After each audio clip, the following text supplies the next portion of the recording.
Բարև ձեզ հարգելի գոլեգաներ, բարև ձեզ հարգելի պացիենտներ և պացիենտների հարազատներ։ Այս տեսանյութով եկեք ասեմ, թե որն է խոցային հիվանդության կամ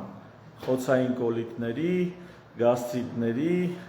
այն մարդկանց, ովքեր լեղապարկ չունեն, այդ մարդկանց լավագույն դիետան։ Ուրեմն լավագույն դիետան գաստրոենտերոլոգիայում, ապացուցված գաստրոենտերոլոգիայում, ոչ թե այն նախկին 60-ական թվականների և ոչ էլ հիմիկվա այդ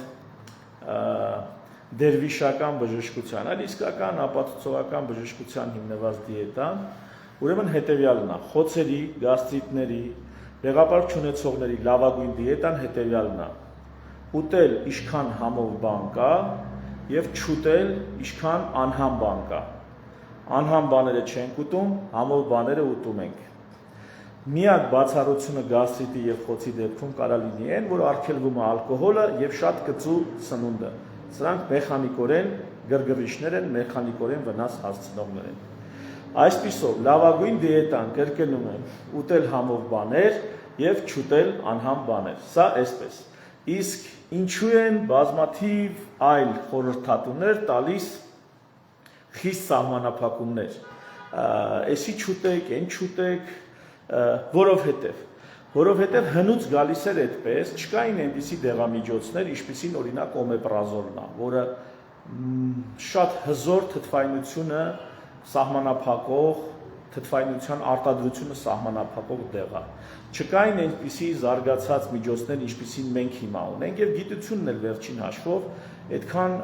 ուրեմն հնարավորություններ չուներ։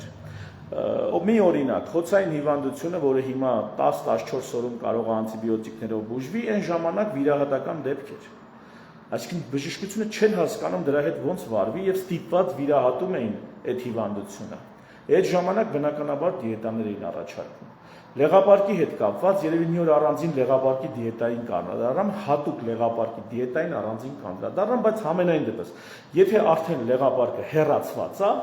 վերջ, հաշվեք, որ այդ լեղապարկը ի սկզբանե չի եղել, ուտում ենք համով բաներ, չենք ուտում անհամ բաներ։ Եթե կա որևիցե հիվանդություն, որը պահանջում է դիետա, ապա այդ հիվանդության անունը հենց այդ դիետայի անունով է։ Տեսեք, օրինակ, մարդիկ կան, որ կաթնամթերքը լավ չեն մարսում։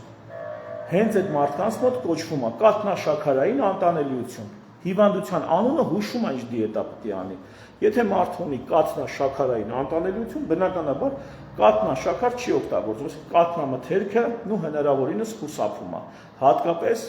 ոչ բավարար վերամշակված կաթնամթերք, օրինակ կաթը սենց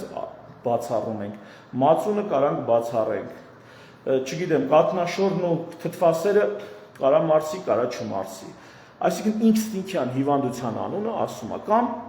գլուտենային անտանելիություն, խմորային անտանելիություն։ Եթե մարդու մոտ կա գլուտենային, խմորային անտանելիություն, ինքնին բացառվում են այս սնունդները, որոնք պարունակում են գլուտեն, որոնք խմորից են, հատուկ ագլուտեն, ուրեմն հացամթերք և թխվածքներ կան, որոնք հատուկ գլուտեն չպարունակող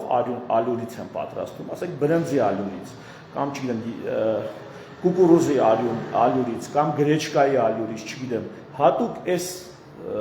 նյութերը իրանց մեջ գլուտեն չեն պարունակում և սրանք կարելի են։ Այսինքն հիվանդությունը, որ ասում է գլուտենային անտանելիություն, ինքնին ասում է, որ այդ սնունդը պիտի չօգտագործվի։ Էլ ինչ ասեմ, եթե կա օրինակ, չգիտեմ, մրգաշաքարի նկատմամբ անտանելիություն, բնականաբար սահմանափակվում են մրգերը կամ բացառվում են մրգերը։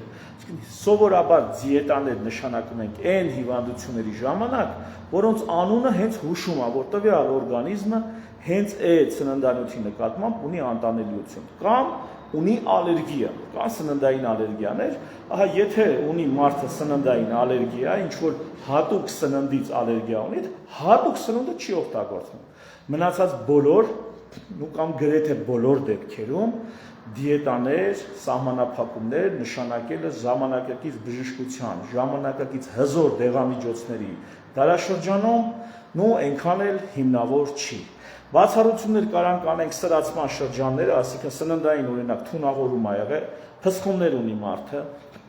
չգիտեմ, սուր գաստրիտ ունի, ինչ որ սննդից, հա, այդ սուր շրջաններում միգուցե խնայողական դիետա անենք, չգիտեմ, ավելի թեթև սնունդ տանք, հիմնականում եփած սնունդ տանք, պյուրեներ, բրինձ, գրեչկա, հավի միս,